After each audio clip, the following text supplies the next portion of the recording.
Lovely stuff. Well, good morning, everyone. Thank you ever so much for coming to this talk. I am Emlyn Clay. Here we are. So I am a staff engineer at the moment at a telemedicines company. I've been an engineer, software engineer for about 10 years, but I trained in pharmacology.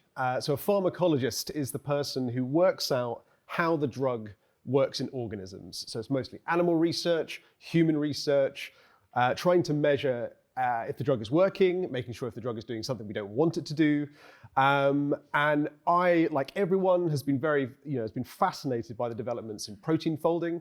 Even my mum knows about protein folding, which I always considered very good. She's a social worker. So in particular, I know that it's managed to get through to the zeitgeist. And so I was very interested to be like, well, I have all this prerequisite knowledge. I do a lot of software engineering. Let's see if I can do something useful with protein folding. Let's see if I can do something useful for drug interaction. Usually, this area is more of a topic for physicists, so people who do biophysics, chemoinformatics, bioinformatics. Do I have anyone in the room who's in bioinformatics, chemoinformatics, molecular physics? Lovely stuff. So a few of you, fantastic. You can come and critique me afterwards, because I'm essentially going into your domain and I'm going to get a bunch of stuff wrong. But this is a good way of doing it. Do it in front of lots of people. So fundamentally, here we go. Proteins, they start as a simple chain of amino acids, the long singular chain, and they curl themselves up spontaneously into these exotic shapes. They go through this primary stage, into the secondary stage, into this tertiary stage. And the big advance that has occurred is that ability to predict that tertiary structure, which is what AlphaFold has managed to popularize in particular at the critical assessment of structure prediction, the CASP contest. So that's the real thing that's occurred here. The other bit to kind of fill you in terms of context is that the protein's encoded by a gene. So you can map a gene to a protein. And what's quite exciting here is we've got lots of tools for analyzing genes, which ones are being expressed, which ones are in a particular cell at a particular time. So it allows you to translate from a gene to a protein. And now that we can predict its structure, the structure is indicative of how it will function and its form. So with that, we ask the question, why are proteins important for drug discovery? And this one, thankfully, is very straightforward to understand. There's around 1,700 registered, approved drugs that we use here in the UK. The way I found that is I looked in the index of the BNF, that's the British National Formulary. It's basically a Bible that tells you all the drugs that we have available in the UK. There are many more drugs that have been discovered, many more formulations, possibly in the region of sort of 20-odd thousand, but some of them, of course, come out of favour, some of them are very similar to each other, so we're going about 1,700. And of those, about 90% of them target proteins in the body. So, as you can imagine, us being able to predict the shape of it, and its shape being indicative to its function, this is very important for us from a drug discovery perspective. To really get this home, top-selling medications by volume. This is quite useful in terms of understanding which are the big ones that help the most amount of people, since we started having modern drugs. One of the big ones is a proton pump inhibitor, meprazole. I was under the misunderstanding. I thought this affected women more than men, but if you have reflux, heartburn is another name for it, then we target it like this. What this drug does is it irreversibly binds to a protein pump that's inside of your stomach, which pumps hydrogen atoms into your stomach, which makes it acidic, which helps you to break down your food. When you get a bit older, you have a sphincter which controls all of that stomach acid staying in your stomach. That gets a little bit less effective, throws it up, and it gives you that heartburn thing. There we go. We block that protein from working. Irreversibly, your body recycles it, but in the meantime, it reduces the acidic content in your stomach. Statins, unsurprisingly, very, very big drug by volume. Pretty much anyone who starts getting over 35, 40, you'll go to the doctor, they'll say your cholesterol's high, they put you on a statin. The chap who won, I don't think he won the Nobel Prize for it, but he recently died recently. I forget the guy's name. But either way, the point here is this is an enzyme which is responsible for releasing cholesterol and other isoprenoids into your blood. So by blocking it, we can help reduce your cholesterol. Great. The last one, of course, is one that you will have all had. You may even had some this morning after the pub quiz we had yesterday, paracetamol. So this is a non-steroidal anti-inflammatory drug, NSAIDs. It is a COX-dependent inhibition, so it blocks an enzyme called cyclooxygenase. Cyclooxygenase liberates various hypoalgesic mediators, so things that make you feel pain, like prostaglandins. And so it blocks the signal for your body to say, I'm in pain. And that's how it works, right? So from what we're hopefully getting from a lot of these things is we stop a protein from working, or in other drug cases, which aren't by volume, you can potentiate a thing to be released. There are all sorts of ways your body signals for these enzymes and these proteins to be released. And so there we go. Those are some of the main drugs we know work, and they target proteins. So how do the proteins that we want to drug work? So there's a broad church of what proteins do. I'm just going to focus on the ones that I care about as a pharmacologist, the ones that we know are good druggable targets. And a lot of the ones we are concerned around are proteins that are bound into a cell membrane. So of course you're made up of cells, your cells make up tissues, your tissues make up organs, it's abstractions all the way down. And they do specialized functions. It's all made of the same stuff, which I always find fascinating. It's carbon, hydrogen, oxygen, sulfur, nitrogen, arranged in various complex forms. The reason we're a carbon-based life form is carbon itself combined in many different structural ways with each other, and that allows us to do many different things. So in here we've got that transporter. What you see there is this sort of gate, a little bit like a tube. It can be activated to allow things through it. Your heart, every time it beats, it allows sodium ions to go across this gradient, and it builds up an electrical potential, which causes the heartbeat and your heart to contract. This other receptor, what you see is a signaling molecule, an agonist going into the top of the protein and then causing a downstream effect underneath. The agonists, when they bind to proteins, they cause conformational changes. It works a bit like, hello. It works a bit like a door. The key goes in, it deforms the protein, that causes downstream events. And similar cases as well, you can have enzymes which are embedded there in the cell membrane. The thing that's interesting here as well is that the environment on the outside is kept different from the inside. And so that's one of these magical things with, they're a good target to block. This is how the body maintains different environments between your cell and outside your cell. The other one that we kind of mainly have as well is these free floating proteins, often in your blood. In this particular case, I'm focusing on an enzyme. And this is another thing to kind of get you kind of focused on, is that enzyme's going to have a particular shape. In it, it's going to have this little pockets, this binding site, where a particular shape of drug molecule can fit in it, and it can either be synthesized or it can be broken apart. So you can utilize that as an understanding of, okay, the shape of it is very important in terms of its biological function. And so unlike the catalytic converter inside your car, which is using rubidium and platinum and things like this, we can get all sorts of exotic catalytic structures from the same base material just by having a complex 3D structure.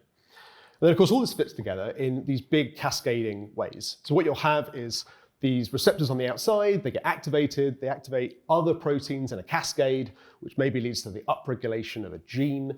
The gene gets turned into a protein, the protein gets released. And these are some of the ways that your body controls the various things that happen in your body. We're going to point various arrows. The diagram I showed earlier with a pie chart around which are the kind of things we drug. You can see here we drug things mostly on the outside, things on the inside, and we also block the signaling part of the ways that happen as well. There's various reasons you would want to do it. One of the key ideas to think here is this lock and key method. It's an idea popularized by Fisher in '94, so it's pretty old by this point. And you think of it as a key in a lock. The agonist, the thing that activates the receptor, is the true key. It goes into the lock, it pushes all the teeth up, you can now undo the lock. An agonist, which we make synthetically, is like a hairpin. It's not the original key, it's not the original endogenous thing your body creates, but it fits in the lock and it will activate the lock.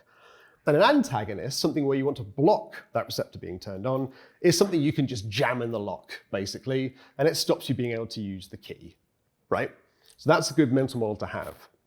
And then as mentioned before, and to really drill this home, we have this concept of a binding site. So as showed with the enzyme that we had earlier, peptides tend to form these large pockets on a protein surface. So even if you don't know anything else about the protein, merely being able to find these deformations, these pockets, is usually indicative of that's going to be important for what the protein does. So again, the structure is really useful in terms of determining what its function is. So we can use that. We can use protein folding to help us rationalize those binding sites and things that bind to them. Awesome. Very useful for pharmacology, very useful for me. So what I'm going to do is I'm going to focus on one particular receptor that we understand really well, and this is the beta-1 adrenergic receptor. This is expressed on your heart. This is a very useful target for us for treating hypertension, arrhythmias, and heart failure. If you block this receptor, your heart rate goes down, the tone with which your heart pumps goes down as well. And also if you activate it, if I injected you with adrenaline, adrenaline's going to activate this receptor to make your heart go faster and stronger and all the rest of it. And much as we've seen for the previous ones, it sits there in between the phospholipid bilayer, which is going to be your cell membrane, and it sits there anchoring. And so the drugs go in the top, they can't go up through the bottom, and there we are. So now we're going to switch over to a Python notebook, because one of the main things I wanted to get across is loads of these tools available in Python, nice and tractable. So here we are, make that full screen. So I am using a bunch of open source libraries. I'm using BioPython, NGLView, RDKit for looking at chemicals and things like that. So in the first case, we have the experimental calculated structure. Now, if you want to find, can I make it bigger? I will also full screen this in a second. So what's fun now, in particular, is things like 3JS and things like that allow you to look at 3D structures inside of a notebook.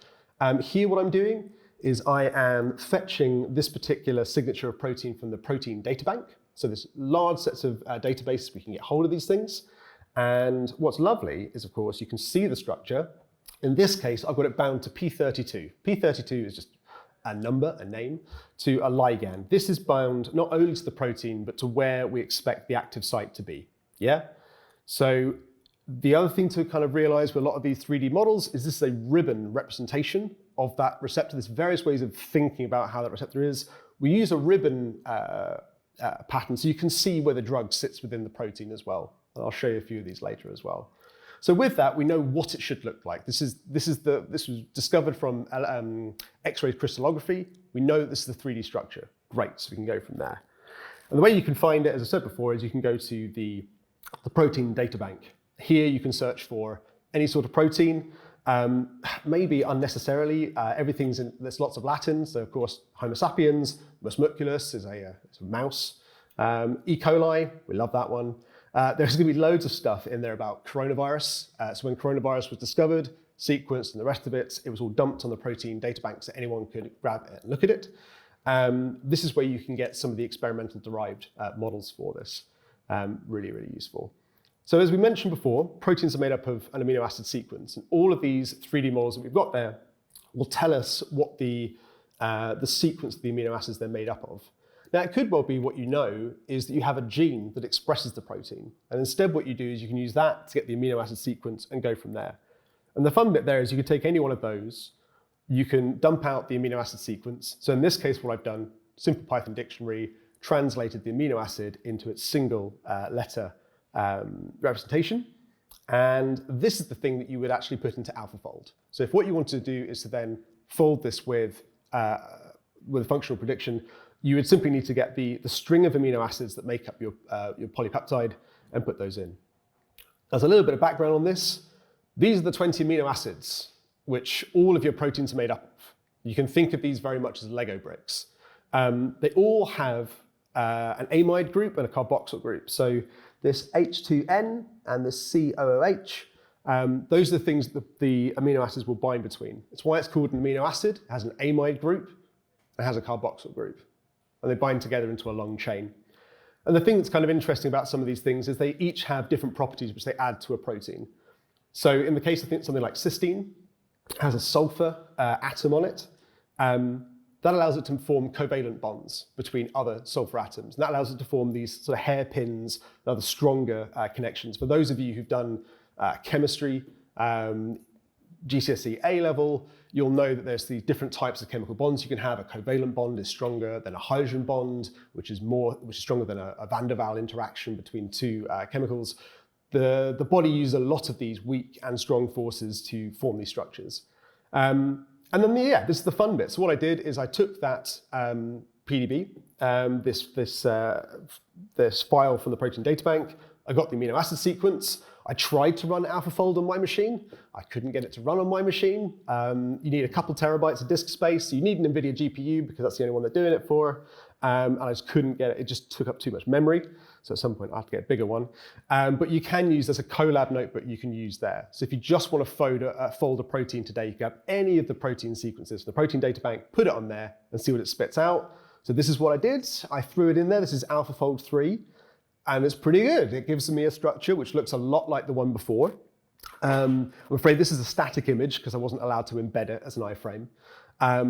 But yeah, it roughly gets it. The nice thing as well with AlphaFold, it gives you a prediction as to how confident it is that that region is correct according to its model. And this is going to be particularly true of something like the adrenergic receptor because it's a very common receptor type around it. And this is kind of what I was coming back to in terms of its structure. Because I can see 7 of these curly alpha helices, it gives me a sense that's probably a protein that sits in a cell membrane. And if it's a protein that sits in a cell membrane, it's probably involved in some sort of signaling pathway. And that's useful in terms of by looking at its structure, I can go, okay, that's probably a cell membrane protein. So when AlphaFold did their big reveal earlier this year, they've sequenced 200 million proteins from everything. What's quite nice is that you can use that structure and go, okay, that's probably this. This one's probably an enzyme. There's a certain amount you can get from looking at that and going, okay, that might be related to what this is doing. Now, further to this, we can look at things that it interacts with. Partly what I'm doing here is taking you through quite a few of the databases and the data that's available for you to do things here. The string database is really nice here. So what I've done is ADRB1 is the gene that codes for this receptor that we're interested in. And from there, you can look at other things that are related to it. Unsurprisingly, it's related to the beta-2 version of this receptor. So the body is very good, or evolution is very good at reusing the same stuff. So the beta-1 receptor, very, very important for controlling heart rate. The beta-2 receptor is really important for controlling vasotone and the radius of your bronchus. So if you're an asthmatic, the blue inhaler, salbutamol, it targets ADRB2. And it opens up your airway when you take it because it makes your smooth muscle relax. So this can be quite a good way of going, okay, I've got this drug, I've got this protein, I've got this gene. What's it related to? What's around it that I could use? Because one of the ways you might want to formulate a drug is you say, okay, well, if it's related to these other things, it's likely the things it's related to in these sequences is that's also a fragment I could use to build a drug-like molecule off of. So this is where it gets us back to this idea that we want to try and design our drugs rationally. Pretty much all the drugs, all the top 3 drugs that I shared earlier were not rationally designed. They were discovered. It was found that chewing on willow bark, which gives you salicylic acid, that's a pain relief mechanism. Great, that's how we get paracetamol. Similarly with omeprazole, we found out that the protein pump, and then we found things that bound to that protein pump, but we didn't necessarily need to know its structure to work it out. And what you can do is, of course, you can fetch that. You can use your current sort of scraping mechanism to find that. Score, okay, which things are related to it. And here I can find things like arrestin B1. And arrestin B1 is one of the, is a protein mediator which helps to modify that particular protein. And so you could take that, you could try and build a drug off of it. Cool, that's one way we can do it. Now, one of the other ways I was interested to see it is I wanted to kind of visualize the drug in place with the receptor. And so what I've done here is I've gone, okay, well, I know the adrenergic receptor is activated by noradrenaline. So noradrenaline sounds like adrenaline, it's a fragment, it's not adrenaline. It's a neurotransmitter and a hormone. And it binds non-specifically to our receptor along with others. The body, when it wants to get you fight or flight mode, this is what it uses it for.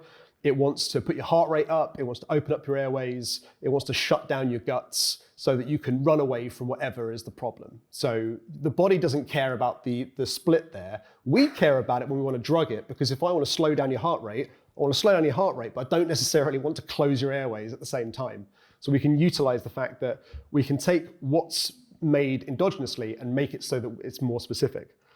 So this drug underneath, propranolol, it competes with the drug above.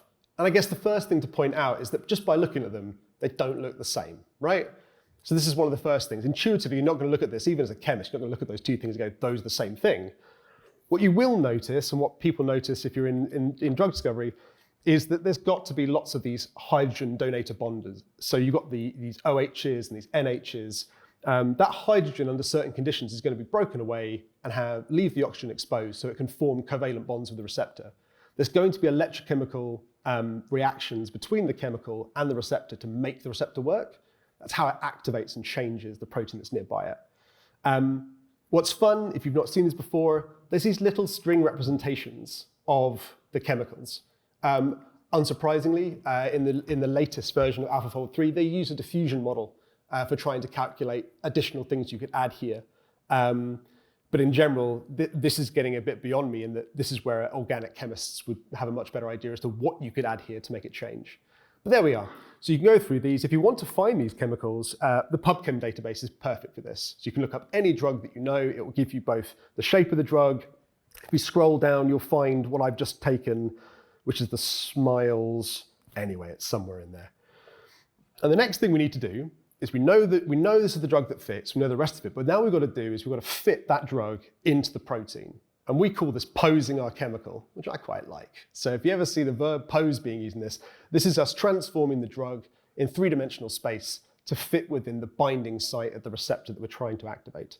And so for this, I use an open source library called DocString, which makes use of something else. It makes use of a docking program called AutoDocViner. So what you do is you take that drug and you manipulate it in 3D space. You score how well it fits based on a scoring mechanism that takes into account covalent bonds, hydrogen bonds, van der Waals forces, things like that. And it will simply go down a gradient to try and find the most energetically favorable conformation. So I go ahead and do that. It doesn't take very long. And this is the fun thing, right? Like, it's given me a score of minus 6.1. Now, this score is Gibbs free energy. For those of you who've done anything with thermodynamics and the chemistry, this is a score that is basically, the only thing that I usually take away from this is the more negative it is, the more energetically favorable it is to happen. Anything that's a negative number in Gibbs free energy will spontaneously happen. So this is the fun thing as well, is that proteins don't need extra energy to form the correct connecting pattern with the receptor. And that's kind of important. It's a spontaneous reaction that will happen. And so what we do is we take that noradrenaline, that's its one form, and then we look at the one that's been transformed. It's been squeezed and squashed in three-dimensional space. It's not going to make any sense at the moment until I then show you in a visualizer how that fits together. So in PyMol, what I've got here is the 3D structure with our thing just bound. And so we've not actually had to do anything particular to make that work other than run this program. It runs perfectly happy on my Mac. Granted, it's an M3, but it's not particularly important. So there we go, I fit one drug in that receptor. And if you can remember the one that we looked at before, it's roughly in the right place. It's up near the top part and the rest of it. I'll show you in a minute with a different visualization, the pocket, but that's good. That kind of roughly, we're in the right direction. Great, so our ligand, the thing that we know the body produces that fits the receptor, fits perfectly. Great. So there's that one. I do the same thing with propranolol. I take the drug, and I'm running it in real time because I want to show you that it's quick, right? So you can see this is the one above where this is the skeletal 2D pattern. The one below it is the one that's been transformed and squeezed into what we believe is the best pattern. The score is minus 8.0. Really, really good. So this drug is more energetically favorable than the ligand that was binding to it. Fantastic. It means that in the event that these two things were competing for the same space in the receptor, our drug's going to win, which is great because our drug, in terms of concentrations, can be far fewer molecules of our drug than your body can produce the agonist. So we want to be able to outcompete it. And then, of course, we can look at that again, and we can take a look. And similarly, we find that it's up there again. And what I do is I orientate it so the little tail at the bottom is off to the left. That's how I visualize where it is. Knowing which way up the receptor is just something you have to know. It's very confusing. The other thing, I haven't explained. There's a 3D cube you can see that's surrounding there. In order to make that calculation work quickly, I've constrained it and said, look, only look within this cube. I know that this protein sitting in a cell membrane, the only thing a thing can bind to is the thing in the top. So there's no point trying to bind the thing at the bottom, because it will find a place the drug can bind, but the drug's never going to get there. So there's a certain amount of you need to understand physiologically how this would work in order to be able to interpret the results. So there's that. And the last thing I went down to is, well, what if we bind something that doesn't bind to it? So here is simvastatin. Here is the statin that we bind to reduce your cholesterol. And we run that, and and I guess the sad and surprising thing, which I think this will eventually run, is that at minus 8.5, this is energetically favorable. This is even better than our antagonist. It's like, oh, okay, that's unfortunate. It's found this thing, and it's like, you look in the molecule and say, oh dear, okay, well, that's something that I know doesn't bind to my protein, and it's bound up in the top bit, it's in the binding site. Oh dear, like, am I just talking nonsense? Well, hopefully I'm not talking nonsense. We go on to the last bit of visualizing them all together, and this is where it's important not only to look at the score, but to look at where they've been placed. So here is all of our ligands bound together in, oh, hello, sorry to those with motion sickness. Ugh, click. Ah, yeah, that's better. Right, so here we go. Here we have our various drugs. So what I'm going to do is take away the protein, and there we go. Here are all our drugs, so we're going to take them all away. Noradrenaline, this is the correct location. This is where the thing binds in reality. Here is propranolol, yes, our antagonist, superimposed over the same spot that would activate where we're going. And then, of course, our third drug, which is energetically favorable, is not bound anywhere near. It gets activated. So what's great here, of course, is we can use this as a way of saying, yeah, I know that propranolol is going to interfere with our drug. I know this other drug, while energetically favorable, does not interfere with our drug. And we can get there pretty quickly. And the important part here is, of course, we wouldn't be able to do any of this if the protein wasn't folded correctly, because we'd have nothing to, of course, bind against. And of course, the last thing I wanted to show you is that if you want to get a sense of like the protein itself, there's the pockets at the top. So there's our little drugs just sitting there in the pocket underneath. So there's the protein sitting out the top. Fantastic. So all of that stuff, all open source, all Python stuff, you can work out how the drug binds to where it needs to be. Lovely stuff. Right, so I know I am pushed towards my time. So don't worry, we're going to be wrapping up. So limitations. That's really exciting. It's really nice you can be able to do all these 3D modeling, match where the drug is and do that kind of stuff. The big problem, I think, it makes this big assumption, known as Anderson's dogma, which says that sequence of amino acids is all you need to know the structure. And it's just not true. It's true for a lot of proteins, it's not true for all of them. Some proteins come out partially formed, and there's a downstream process that does this. AlphaFold is trained on the assumption the amino acid sequence is all you need. So consequently, it will never be able to predict a correct protein structure for things like this. The other thing that's that I haven't really got a good answer for is that protein folding assumes it kind of fits this final static basis. And we know full well that proteins change and change conformation when they get activated and change, and we don't have a good way of predicting and modeling that at the moment. So in conclusion, it's definitely a paradigm shift, by far. Like, the main thing that AlphaFold 2 managed to enable is proteins that we can fold in a computer which are close to the experimental model. So the big thing that was mentioned here, if you can't read that, I'll make sure I share these afterwards, is that the global distance test score that AlphaFold 2 managed to achieve was above 90. And above 90, you're getting to the point where we're less than an angstrom in distance from where the atom should be in the protein in a large set of the test cases. And this is the fantastic thing. It's also pretty self-evident by the fact that the recent CAPS contest, pretty much all models are based on AlphaFold 2. And what's also very intellectually interesting is, of course, all that code is free for you to look at. There's a GitHub repository with AlphaFold in that will show you how they do everything. Now, broadly, it's not going to reduce drugs costs in the short term, because of the 1-2 billion you spend on a drug, about 7 million is spent at the preclinical. The main cost is when we put it into animals, and especially when we put it into humans. So it's not going to cause that, but it will allow us to generate new ideas, hopefully test ideas faster, and hopefully discover proteins which might be important in disease pathways. Because that's the other big bit as well, right? We've managed to crystallize, hundreds of thousands of proteins, but there are millions, hundreds of millions of proteins available. So our available knowledge of the space is very small. And the main thing it gets us towards, and this is the main thing I think everyone's trying to hurtle towards in systems biology, it gets us that little bit close to simulating a whole cell. And that's where the real magic happens. At the point where you could simulate the entire human cell, then we can do entire experiments in the early preclinical stages that fit all of that. Good. I know I've spoken fast. I know I've done a bunch of dumping stuff onto you. Bunch of resources here if you want to use them. Of course, I will be publishing both this and the IPython notebook, so you can play around with it. Take a protein, spin it around, throw out an AlphaFold, throw it into your model, try and bind a drug to it. There we go. Lots of good stuff here. I'll publish that. And with that, thank you very much. And questions?